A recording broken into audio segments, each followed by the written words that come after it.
And tonight, we welcome our favorite forensic chemist, Cat Helms, who is going to introduce us to water hemlock, a common ditch bank plant and a virulent toxin.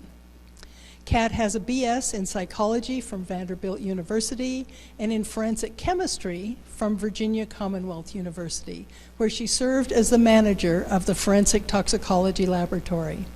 In 2008, she received a Master of Science degree in molecular medicine from the University of Virginia at Charlottesville. Helms also has significant experience as a science and math tutor and currently owns Cat Does Science, which provides local academic support and study strategies in math and science to middle and high school students. So please join me in welcoming Cat Helms. Thanks, Mary. Thanks, Cat. Thanks, Kristen. All right. Hello. Welcome. Let me get my little pointer thing. So today we are talking about water hemlock, and there are two toxins that are involved with that.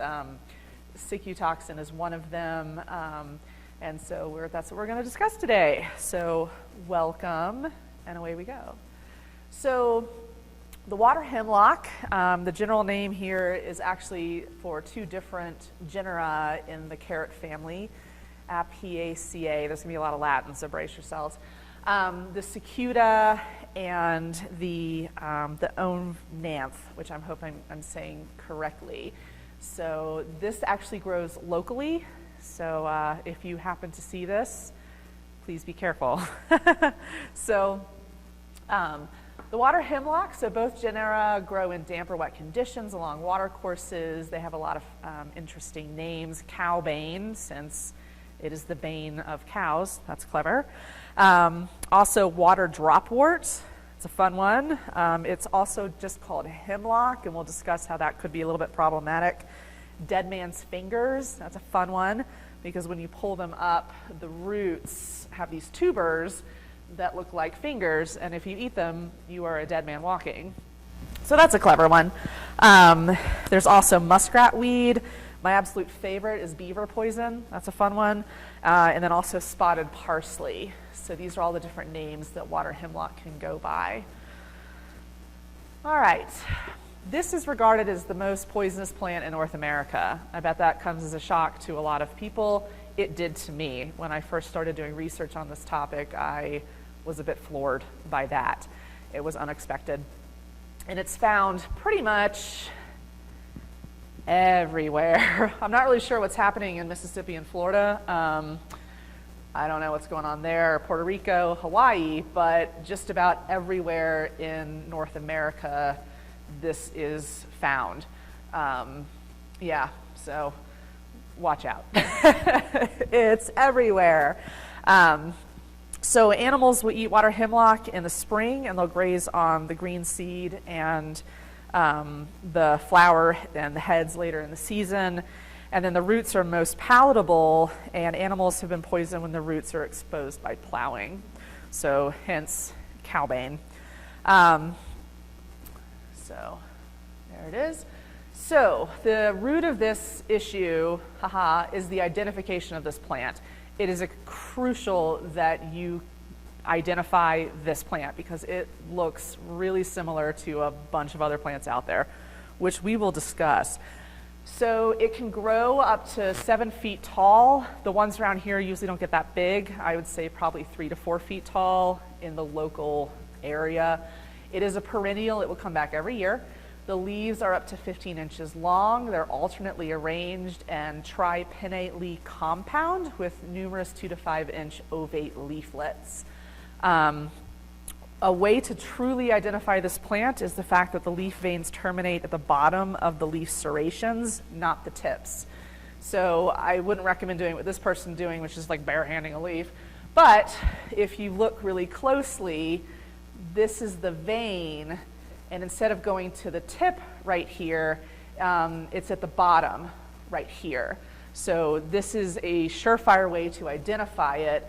But when they're starting to grow, these aren't really as pronounced. And so again, there's going to be some difficulty with identification.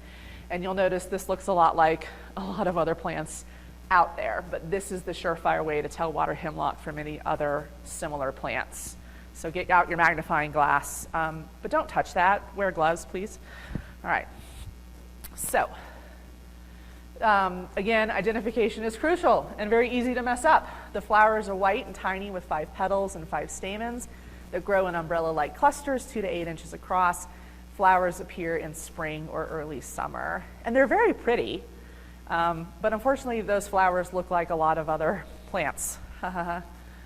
So the stem is smooth, branching hollow, often has purple-green striations, not always, so don't rely on that as an identifier.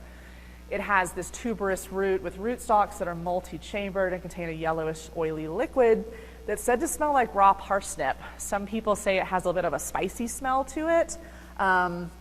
It can also smell like parsley, but I wouldn't get so close as to dig them up and cut them open and just start smelling them. I think that's a terrible idea, and it's a terrible way to identify a plant. But there you have it. So, okay, so it is extremely difficult to identify, and it's commonly mistaken for other plants, such as wild ginseng, sweet flag, watercress, wild parsnip, wild carrot, wild celery, and yarrow. One of these is water hemlock. The rest are fine to eat and touch and whatnot. Are you willing to take that chance? Because I made this slide, and looking at it, I don't remember which one is the water hemlock. It's like when I did the amatoxin lecture on the death cap mushroom. I had a whole bunch of mushrooms, and then I went, oh no, which one is death cap? Because a lot of these plants use the fact that they look like a poisonous plant as sort of a defense mechanism. So again, unless you're 100% sure, stay away from this, please. Okay. There was a story about a river guide who thought he was eating wild parsnip, took a bite of it. It ended up being water hemlock, and it unfortunately led to his death. So even people who are experienced can make this mistake. All right, so let's talk about this. Water hemlock versus poison hemlock. These are actually different plants. A lot of people believe that they're the same, they're different.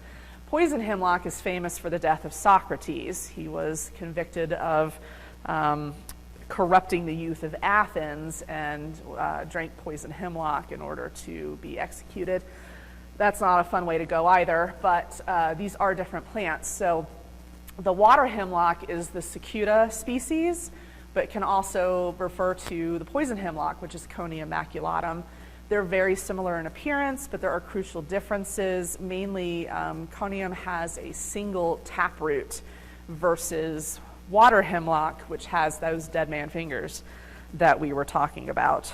The toxin in poison hemlock is actually called conine. It's a neurotoxin. It has the same structural makeup as nicotine, and it causes CNS depression, which leads to respiratory failure and eventual death. So, I mean, none of these are awesome, so they're not great.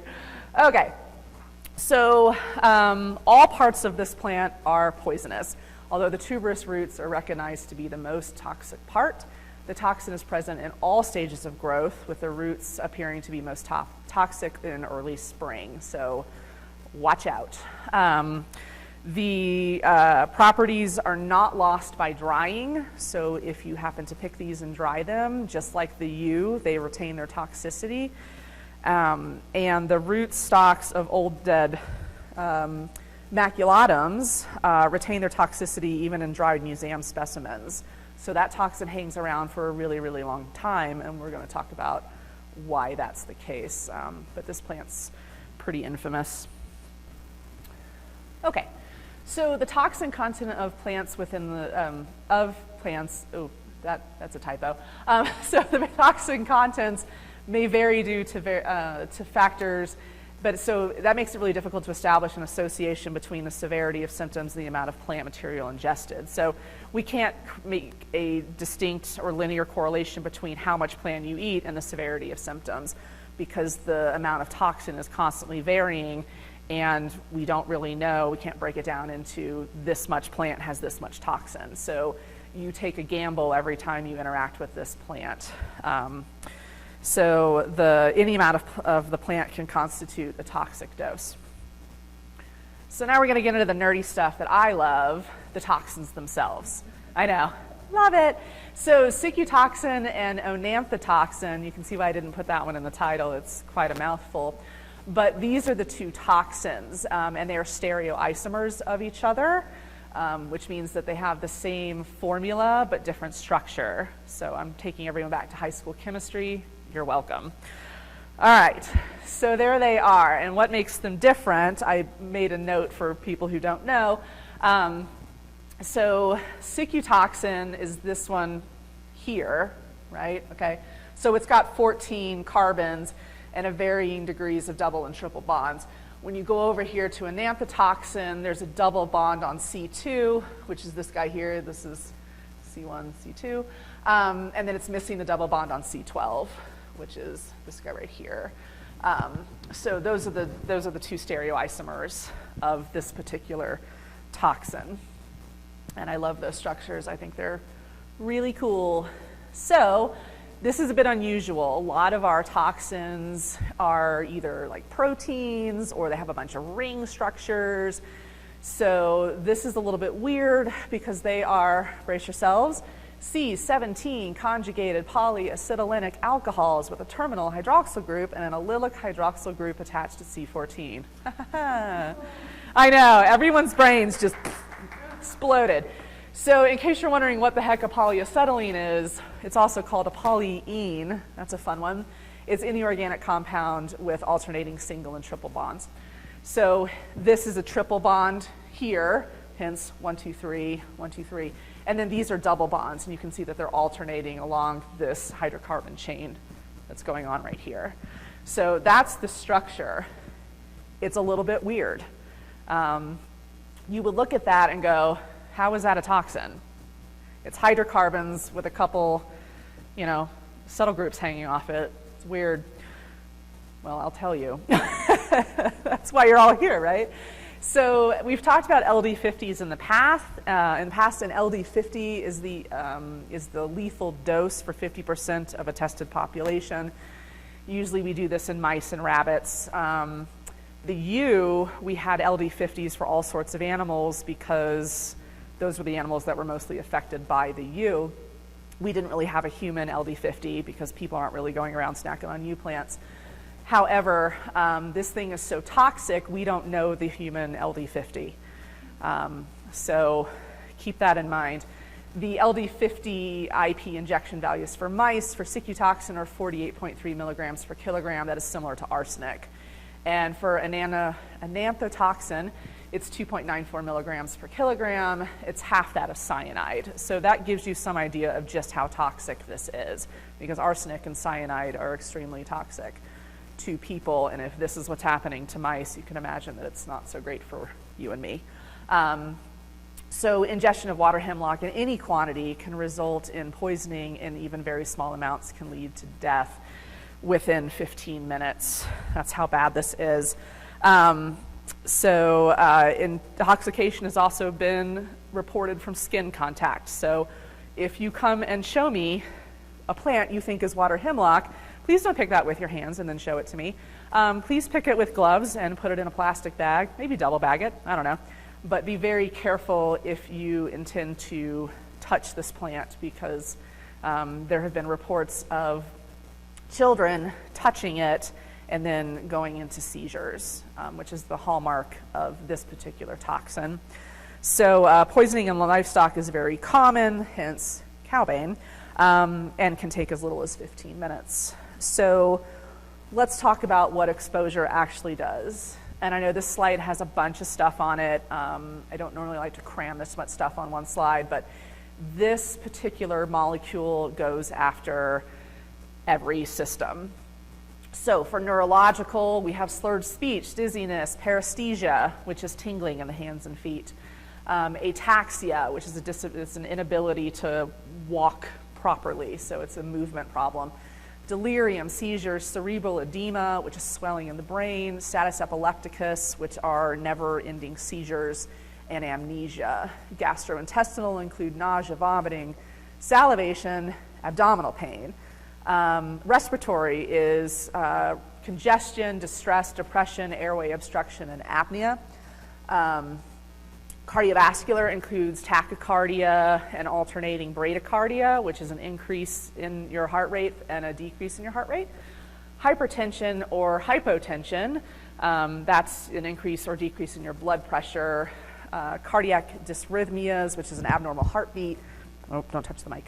An abnormal ECG, ventricular fibrillation, and eventual cardiac arrest. Renal includes glycosuria, proteinuria, hematuria, myoglobinuria, and acute renal failure. Musculoskeletal, weakness, muscle spasms, muscle rigidity, rhabdomyolysis, and the sardonic grin, which is really twisted. I'm going to talk about that in a minute. Metabolic include elevated temperature, liver dysfunction, hypokalemia, lactic dehydrogenase, intravascular coagulation, that's a problem, and metabolic acidosis. Ocular is mydriasis, which is dilation of pupils, and dermal is diaphoresis, which is excessive sweating, cyanosis, which is when you look like you're blue, and having a flushed face. So this is very comprehensive and a real downer. So let's talk about this sardonic grin. What is that? It's terrifying. So when you are dosed with cicutoxin, it causes status epilepticus, which is prolonged seizure activity. And with prolonged seizure activity, you get muscle spasms. And as you are dying from this, the muscles in your face will spasm, and you will die with a very creepy grin on your face. And that is why it's called the sardonic grin. Yeah, it's gross. Okay, so now that we know all the terrible things that can happen, the dominant feature of toxicity is severe, recurrent, and sometimes refractory generalized seizure activity. This is the hallmark of cicutoxin and enanthotoxin poisoning. Fatalities generally occur between 1 to 8 hours post-ingestion. If you survive beyond 8 hours, this is a good indicator of recovery, although features can persist from 24 to 96 hours post-ingestion. Death is usually caused by respiratory failure or ventricular fibrillation secondary to ongoing seizure activity. Oof. Okay, so I'm sure people are aware of what a seizure generally is, but we're going to go into detail because that's what I do. So what exactly is a seizure? Well, your brain has billions of neurons that are connected via an electrical network, and that's how you are able to send signals from one nerve to another and also to all of the muscles and organs throughout your body.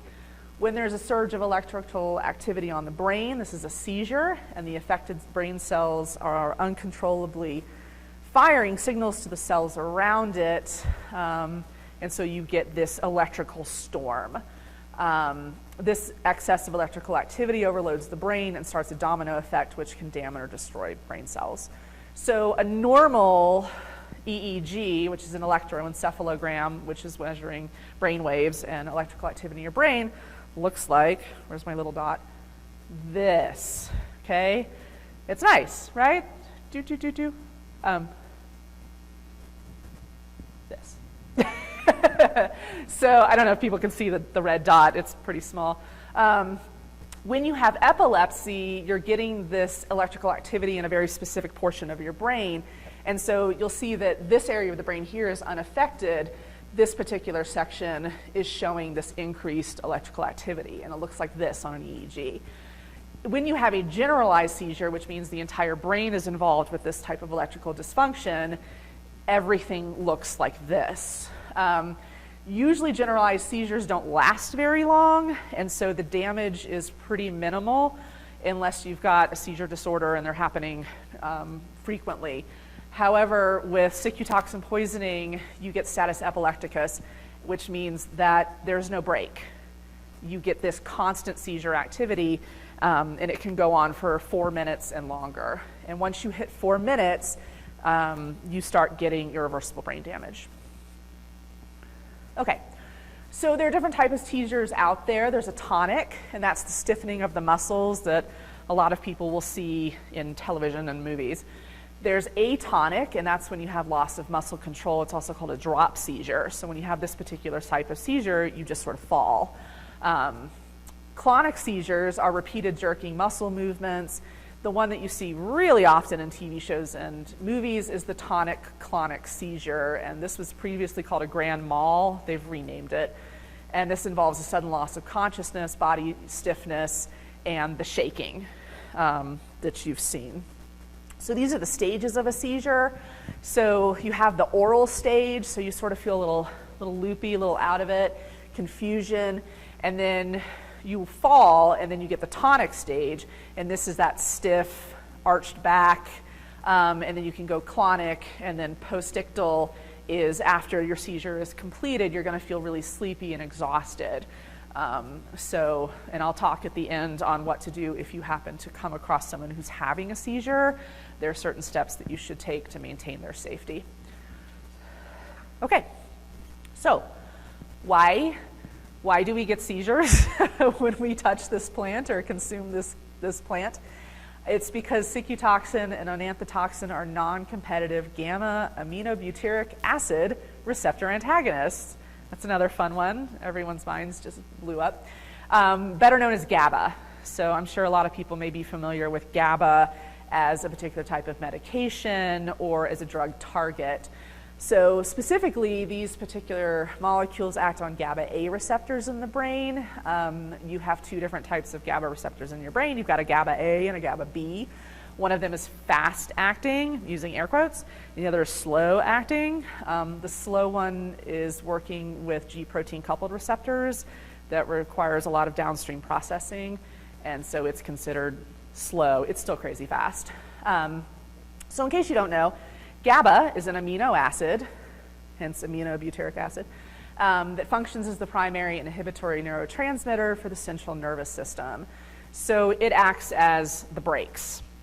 So when your brain is hitting the accelerator, GABA goes, no, we got to chill out. Hit the brakes. So it slows things down. So it reduces neuronal excitability by inhibiting nerve transmission. Again, we're hitting the brakes with GABA. So GABA-A is a ligand-gated ion channel ionotropic receptor, and is utilized for fast synaptic inhibition. So when GABA binds to GABA-A receptors, chlorine enters the cell, decreases the resting potential of the neuron, and decreases the likelihood of a potential firing event. GABA-B, like I said, is G-protein coupled receptor, is considered slow. It's not slow, but it's slower than A. So a lot of GABA pathways will start out here around the amygdala and the hypothalamus, and then kind of spread throughout the brain, including the hippocampus and the cerebellum back here. So this is sort of the pathway that GABA takes in order to hit the brakes on a brain that is overfiring. Okay. All right. So what happens when you prevent GABA from doing its job? You have problems. That's why there are no drugs on the market that do this. There's no reason to prevent GABA from firing. It leads to seizure activity. It's really bad. So when you prevent GABA from doing its job, you get uncontrollable depolarization of nerve cells. And this cell hyperactivity culminates in a seizure because you're hitting the accelerator on electrical activity, and eventually you're going to run that car off a cliff. So the electrical activity is not dampened, it's heightened. And so you'll end up with an EEG that looks a lot like generalized seizure activity, but it becomes prolonged. So, and that is status epilepticus. And this can lead to life-threatening biological changes, including rhabdomyolysis, which is the breakdown of muscle tissue. And when you do that, you develop all sorts of kidney problems. And then you get hyperthermia because you're breaking down muscle tissue, your body temperature increases. And once you hit a certain threshold, anything above 105, 106, you start getting irreversible damage. You also end up with severe lactic acidosis, so your blood pH becomes more acidic. and that's a huge problem because when your blood pH changes and gets more acidic, enzymes do not work properly because they're not folded properly. They require a very particular pH. And all of this dumping into your bloodstream causes renal failure. You also get coagulopathy, which is an issue with blood clotting.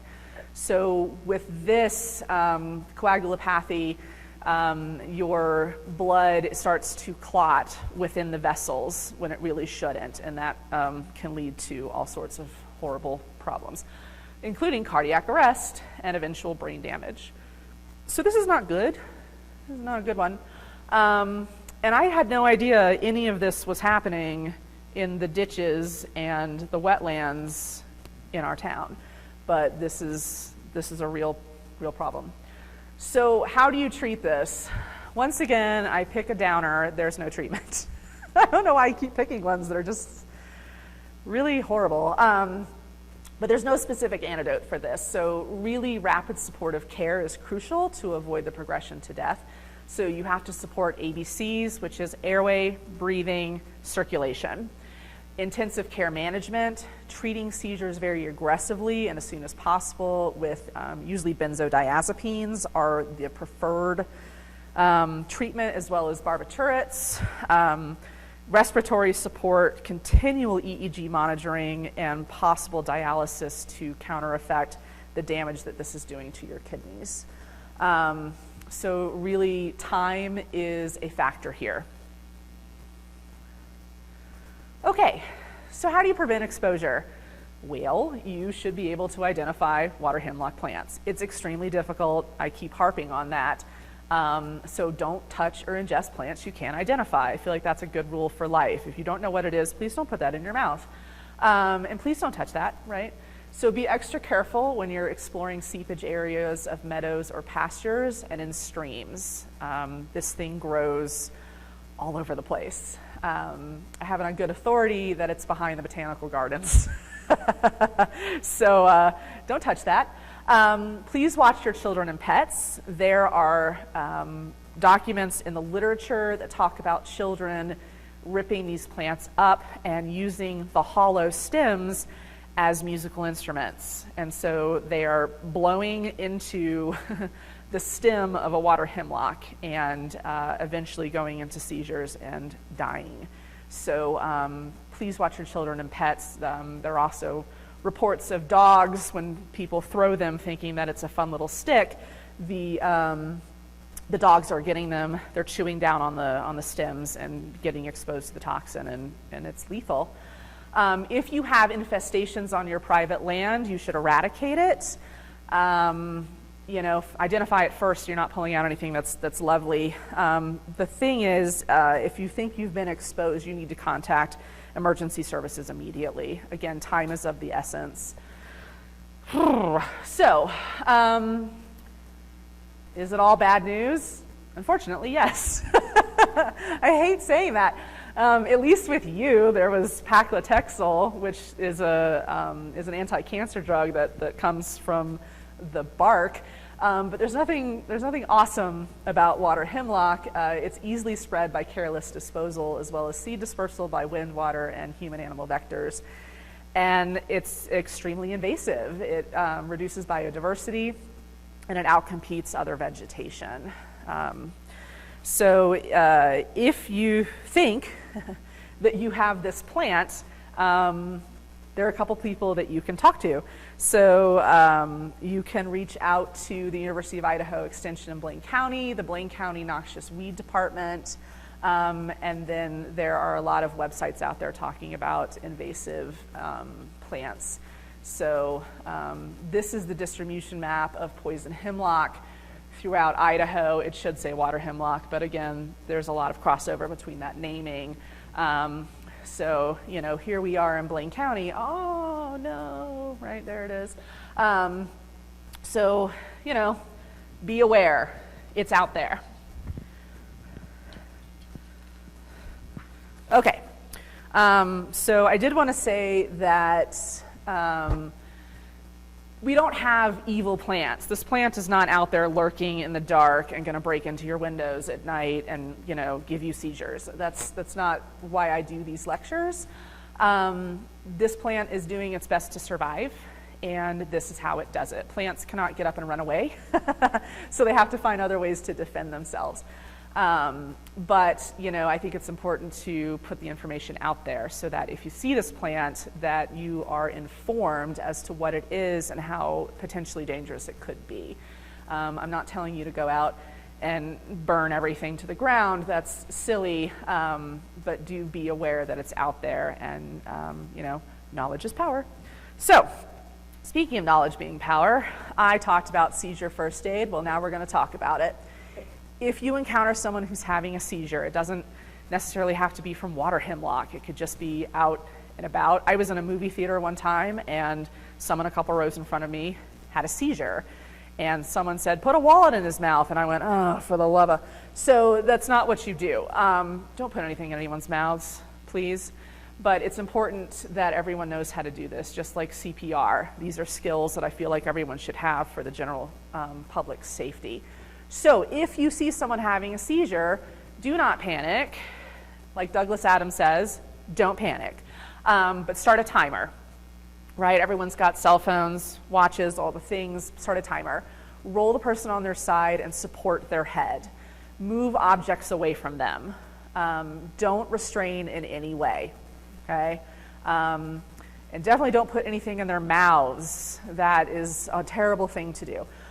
If the seizure is greater than 5 minutes, you need to call 911 because that is status epilepticus, and that is extremely dangerous. So if they don't wake up after the seizure, call 911. Otherwise, if they're awake and they're breathing, just reassure them that it's going to be all right, and don't stand them up right away because the postictal phase of a seizure means that you're, you know, coming back, and we don't want someone to stand up, get lightheaded, and then fall, and then you've got a whole other set of problems. So when you call 911 right away, it's because this is a first-time seizure. Someone is pregnant, the seizures are back-to-back, if they're having difficulty breathing, if there's an injury, and if it occurs in water, because all of those can lead to fatalities or secondary problems. So that is seizure first aid. Now you know. And always I like to end with the Pet Poison Helpline and the Poison Helpline. Again, if you think you've been exposed to water hemlock, skip this step, call 911 immediately. But for anything else out there, those are important numbers to have on the fridge. And finally, references. So these are all of the sources that I utilize to create this. I'm sure that there's a bunch out there. This one was interesting. This one out of Maine in 1994. So this comes from the Morbidity and Mortality Weekly. I know it's really morbid, but they talk about what's killing people. And apparently in Maine, it was water hemlock. So this was a whole family that went out and were digging around and thought that it was parsnip and ate it, and that was quite a tragedy. So it's out there. It's very rare that there are fatalities from this, but they do happen. So just be aware. And I'll go back to the seizure first aid. Are there any questions? And thank you for listening. Yeah, I had a comment and a question. I was doing a little research, thinking about your program coming up, and I read that sometimes water hemlock becomes more toxic after you've sprayed, more palatable after you've sprayed it.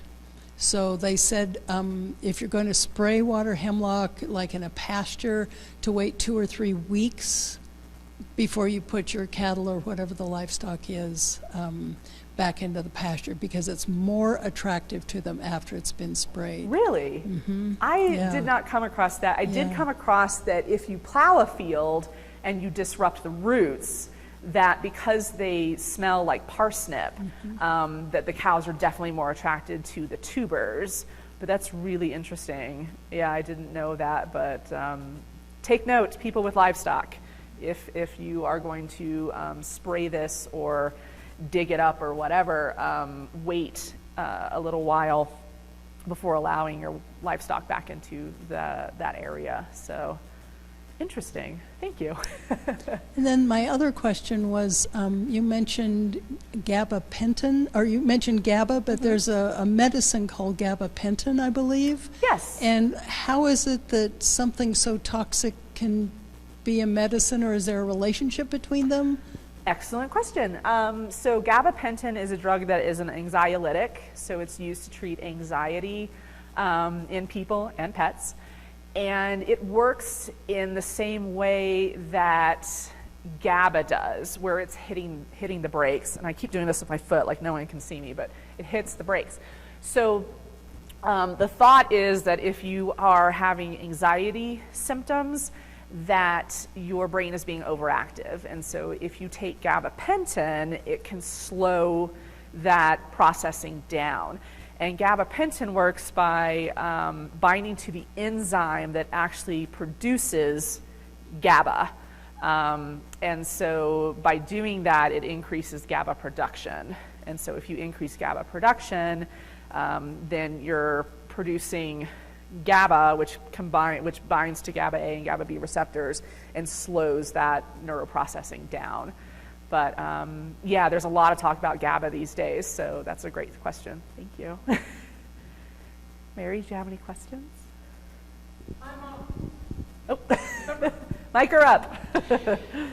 With these kind of toxic plants, I'm always curious about why they evolved. The toxicity, and the poison hemlock is an old world plant. Yes. That has invaded, and I don't know if it's in Blaine County, but it's in the United States. It's in North America, and they've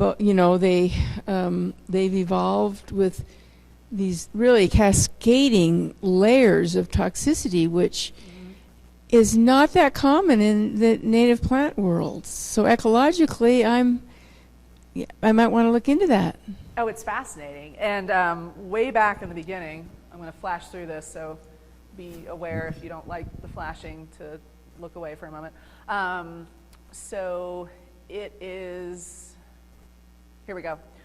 So these two different genera are in the care family. These are the ones that are toxic, but there are so many other plants that are in Apiaceae, including carrots and parsnips and parsley and all these things. And so it's really interesting why these particular species have developed this particular type of toxin. And again, it's a weird toxin. It's a hydrocarbon chain. It's a polyene, which is very unusual. So I would love to explore more the evolutionary biology of this plant. Like how did that toxin come to be? Because it's not like the plant's going, I'm going to go after cows and people, and I'm going to make this toxin. That's not clearly what it's doing. But there must have been some sort of evolutionary advantage to producing this toxin, but I just don't know what it would be. But it would be an excellent area to dig into. Like I said, this was a plant that I didn't even really knew existed. And then I started digging into it, and it just got more and more fascinating. Yeah, I had no idea that this was the most toxic plant almost on the planet, essentially, in terms of how quickly it attacks the nervous system and causes these downstream effects that are all horrible. But yeah, I would love to know where that molecule came from, what was the evolutionary pressure for this plant to produce it? Was it a fluke? Was it some sort of bacterial endosymbiosis, like tetrodotoxin in the pufferfish? I mean, where and why? So, yeah, I would love to get together and talk to you about that, because I think it would be worth pursuing, especially since there are so many other species in this family, and we eat carrots all the time. What's up, So why not carrots, I don't know, but that's an excellent point of inquiry. Yes, Kristen. Did you do any research on the best way to get rid of it if you have it on your ditch bank or have it in a place that you commonly visit? I didn't. I think I got so involved with the biochemistry, the pharmacology, and the toxicology of it all that I really, I'll admit it, I didn't. I imagine you're going to have to dig it up by the roots. Would be my thought. Mary has thoughts. I love this. Team effort. There's a good publication that's available through University of Idaho Extension, Western Water Hemlock in the Pacific Northwest, and 2,4-D. Really? Just as, and there's it probably lists other herbicides, but 2,4-D's been around for more than 100 years. Oh yeah. It's quite safe, and it's very effective. And if I had it on my property, unless I had the ability to go out with a shovel and dig every root up, I would tend toward the herbicide use. I agree. Yeah, because if this thing touches your skin, right, so you'd have to be full out hazmated, and I don't think that's very practical. And you'd have to get every single one. If you had like a little tiny cluster, I think you could dig it up and probably be okay, and then salt the ground from which it came. I'm kidding, don't do that. Just raise it like Sherman. But no, I think 2,4-D would be a very effective solution, especially if you have an infestation. So thank you for looking that up. I know I shirked my duties on that. I was so worried about the anatomical response that I was like, no, it's fine. People will figure it out on their own. But but now they know. Thank you. Any other questions? I know that Kristen, bless her, went and got a sample of water hemlock today to do a show and tell on it, specifically so that you could see the leaf formation, because that's the main identifier, again, is where the veining comes in. It's not at the tip of the leaf, it's at the base of that serration. So I guess if you want to see it, you can see it, although it sounds like you already know what this thing looks like. And then we had a woman come in and actually show us some and asked us, what is this? And so we told her it was water hemlock, and she went, oh no. Yeah, so if there are no more questions, I guess I'll send it back to Kristen. Thank you so much. Yeah, thank you so much, Kat. This was a great presentation, as always, really. I did want to mention at the end of this video, we're going to show a close-up of that leaf. So you can see a leaf that was pulled actually just across the highway from the botanical garden. I just went out to a ditch, and there it was. There was lots of it, and I just pulled some out using gloves. I made sure to ask. Yeah. You didn't just like yank it. She went, no, she had gloves. And I went, oh my God, thank goodness. So we'll have a close-up of that at the end of this video, so stay tuned. So thanks again, Kat. Really appreciate it. That was fun. Yay. And I think our next one is going to be on poison ivy. So the focus is going to be on urushiol. And that one's going to be really different because it's not the urushiol that's the toxin, it's your body's response to it. So it's your own overzealous immune system that causes that horrible rash and makes me just want to claw my skin off. But which is why some people are reactive to it and other people aren't. Can just bathe in it. Yeah, I look at it and I break out. But yeah, so I think that one's going to be, it's going to be a deep dive on the immune system. So brace yourselves. Come healthy.